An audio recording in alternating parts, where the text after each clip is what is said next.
Students, today I am discussing solutions and part 5.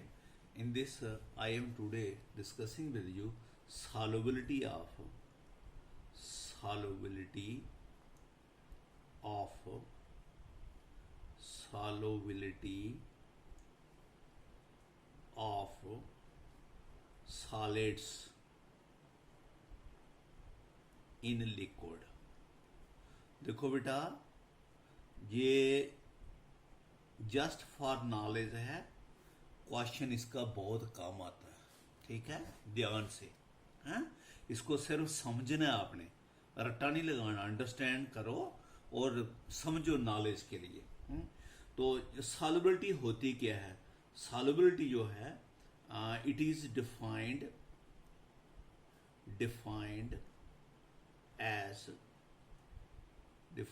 as the amount of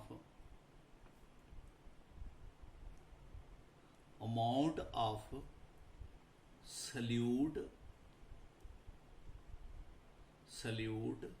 dissolvable, जिसको हम dissolve कर सकते हैं, dissolvable in 100 gram of liquid, 100 gram of liquid at a particular temperature, temperature fix करना पड़ता है बेटा, at a particular temperature, क्योंकि टेम्परेचर चेंज करने से सॉल्युबिलिटी जो है वो इंक्रीज होती है। ओके, तो इसको बोलते हैं सॉल्युबिलिटी। मैंने बताया ना, सिर्फ अंडरस्टैंड करना है इसको, है, रट्टा नहीं लगाना। देखो, फैक्टर्स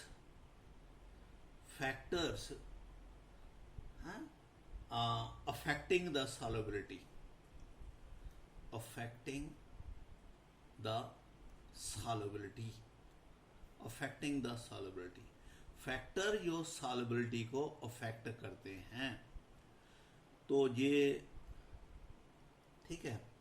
तो फर्स्ट डिपेंड करता है नेचर ऑफ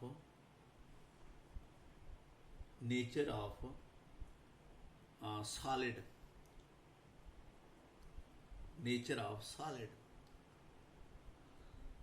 जो सॉलिड हैं ये 3 किस्म के होते हैं बेटे। Solids are of 3 types. पहली टाइप है बेटा A, those whose solubility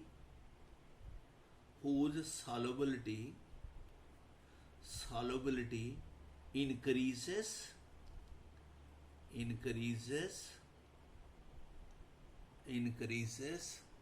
by increasing temperature, जिनकी सॉल्युबिलिटी जो है वो बढ़ती है टेम्परेचर बढ़ाने से। ठीक है, फॉर एग्जाम्पल ये सॉलिड हैं NaNO3, ठीक है, KNO3, NaCl एटसेट्रा बेटा, है। देखो क्या होता है, ये सल्यूट है, ये आपका सॉल्वेंट है, आप प्लस हीट टेम्परेचर बढ़ाओ, ठीक है, तो ये आपको सॉल्यूशन दे देता है, यू गेट द सॉल्यूशन। और अगर आपको मालूम है इस साइड प्लस हीट होती है तो इधर जाके माइनस हीट होती है। मतलब अगर इधर एक्सो है, इधर एंडो है, प्लस हीट का मतलब होता है एक्सो। अगर आप इधर से आओगे तो हीट बाहर निकलेगी, अगर आप इधर से जाओगे तो हीट एब्जॉर्ब होगी। इधर से जाने से टेम्परेचर कम हो रहा है और इधर से आने से टेम्परेचर बढ़ रहा है। ये सिचुएशन में तो ये आपको मालूम है, इक्विलिब्रियम में लिख सकते हो। ये वही बात आ गई ली-चैटल प्रिंसिपल वाली। ली-चैटल कहता है कि जब सिस्टम इक्विलिब्रियम में होता है, टेम्परेचर बढ़ाने से सिस्टम उस साइड को जाता है जिस साइड हीट कम है। इधर हीट कम है, इधर हीट ज़्यादा है, टेम्परेचर बढ़ाओगे इधर जाएगा, इधर जाने से सॉल्बिलिटी बढ़ेगी, आपका सल्यूट जो है वो सोल्यूशन में सॉल्वेंट में चला जाएगा, सोल्यूशन बना लेगा। दूसरा है वो सॉलिड जिनकी सॉल्बिलिटी डिक्रीजेस बाय इंक्रीजिंग टेम्परेचर। ये सब्सटेंस भी होते हैं जिनकी सॉल्बिलिटी डिक्रीज हो जाती है बाय इंक्रीजिंग टेम्परेचर। जब आप टेम्परेचर बढ़ाओगे इनकी सॉल्बिलिटी डिक्रीज हो जाएगी। उल्टा आपने कभी नोट नहीं किया होगा, जैसे इनकी एग्जांपल है caesium sulphate SCESO4, LiCO3 lithium carbonate, sodium carbonate, ये सोडियम वॉशिंग सोडा जो होता है एटसेट्रा। इनको ठीक है, ये आपका है solute plus solvent, solute plus solvent, you get the solution and you are getting plus heat। Reaction क्या होगी? एक्सोथर्मिक। तो ऐसे केस में ये आपको बताया अगर यहां प्लस हीट है तो पीछे साइड को क्या होगी? Minus heat. ये रूल है बेटा, अगर इधर माइनस हीट है इधर प्लस हीट होगी, ठीक है। यानी कि लीजेटर प्रिंसिपल फिर लग गया। टेम्परेचर बढ़ाने से इक्विलिब्रियम उस साइड शिफ्ट होती है जिससे टेम्परेचर कम होगा। अगर आप टेम्परेचर बढ़ाओगे तो इधर आएगा तो सोल्यूशन में जो सल्यूट पड़ा हुआ बाहर निकल जाएगा, तो इसका मतलब सॉल्बिलिटी क्या होगी? कम होगी। मेरी बात समझ गए? तो सल्यूट प्लस सॉल्वेंट, अगर आपका टेम्परेचर बढ़ रहा है, रिएक्शन एक्सोथर्मिक है, तो सॉल्बिलिटी डिक्रीज होगी। अगर आप पीछे को आओगे तो टेम्परेचर क्या करोगे? कम। तो कम करने से सल्यूट क्या हो जाएगा? प्लस हो जाएगा, निकल जाएगा। यानी टेम्परेचर बढ़ाने से ये टेम्परेचर बढ़ाया, ठीक है, तो ये है डिक्रीजेस बाय इंक्रीजिंग। आपको मालूम है, मेरे ध्यान से सुनो, ये प्लस हीट है। टेम्परेचर बढ़ाने से रिएक्शन उधर जाती है जिससे टेम्परेचर कम हो, तो इधर आएगा, तो सॉल्बिलिटी क्या हो जाएगी? कम। अगर आप टेम्परेचर कम करोगे तो इधर चला जाएगा, तो सॉल्बिलिटी क्या होगी? ज्यादा है, इसलिए डिक्रीजेस बाय इंक्रीजिंग टेम्परेचर। तीसरी किस्म का सॉलिड, थर्ड,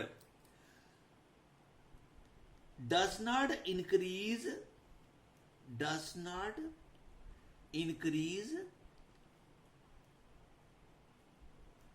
रेगुलरली और इंक्रीज और डिक्रीज रेगुलरली। वो लगातार ना बढ़ते हैं ना कम होते हैं, एक टेम्परेचर तक बढ़ेंगे उसके बाद कम हो जाएंगे। ये तीसरे टाइप के सब्सटेंसेस है, ठीक है। इनकी डज नॉट इंक्रीज और रेगुलरली कह दो या कॉन्टिन्यूसली, मतलब लगातार ना बढ़ती है ना लगातार कम होती है। एक पर्टिकुलर टेम्परेचर पर बढ़ेगी उसके बाद कम हो जाएगी, जहां पर्टिकुलर टेम्परेचर पर कम होगी उसके बाद बढ़ना शुरू हो जाएगी। तो ये तीसरे टाइप के सॉलिड मैंने बताया बेटा, समझना है, सिर्फ रट्टा नहीं लगाना।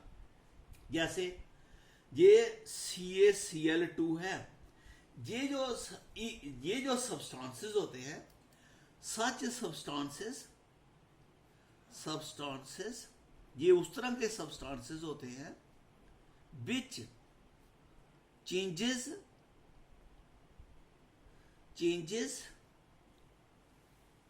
From one polymorphic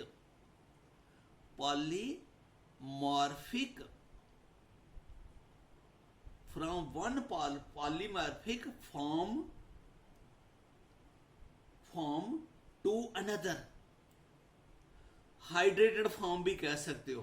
polymorphic form का मतलब है हाइड्रेटेड फॉर्म है, फ्रॉम वन हाइड्रेटेड फॉर्म। तो जैसे ये CaCl2 6 वाटर है, जब आप इसको किसी सोल्यूशन में हीट करते हो किसी टेम्परेचर पे, तो इसके 2 वाटर कम हो जाते हैं, तो ये CaCl2 4 में चला जाता है। और एक टेम्परेचर फोर वाटर जहां से 4 वाटर, जहां से एक और हीट करो 2 वाटर और निकल जाते हैं किसी दूसरे टेम्परेचर में। टेम्परेचर ऐसे लिखा कि आप रट्टा नहीं लगाना पड़े, एक टेम्परेचर में 2, दूसरे पे और 2 लूज कर दिए, it changes into CaCl2 and 2 molecule of water. अगर आप और हीट करोगे तीसरे टेम्परेचर पर, ये 2 वाटर हैं ये भी निकल जाएंगे, CCl2, ये 2 वाटर ये भी निकल जाएंगे, रह जाएगा।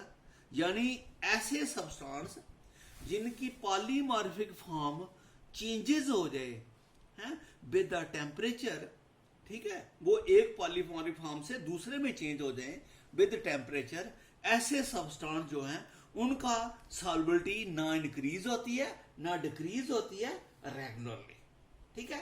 अब जैसे मैंने एक एग्जांपल है, ये Na2SO4 है, sodium sulphate, 10 molecule of water, ये अप टू 32.4 डिग्री सेल्सियस, इस डिग्री तक जब आप इसको हीट करोगे सॉल्युबिलिटी बढ़ रही है बेटे, solubility is increasing up to this temperature. उसके बाद after this, above this temperature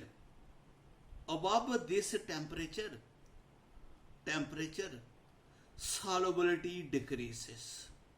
देखो बेटा मैंने वही लिखा था, solubility decreases, कि ये ऐसे सब्सटेंसेस हैं जिनकी सॉल्युबिलिटी लगातार बढ़ती या घटती नहीं है।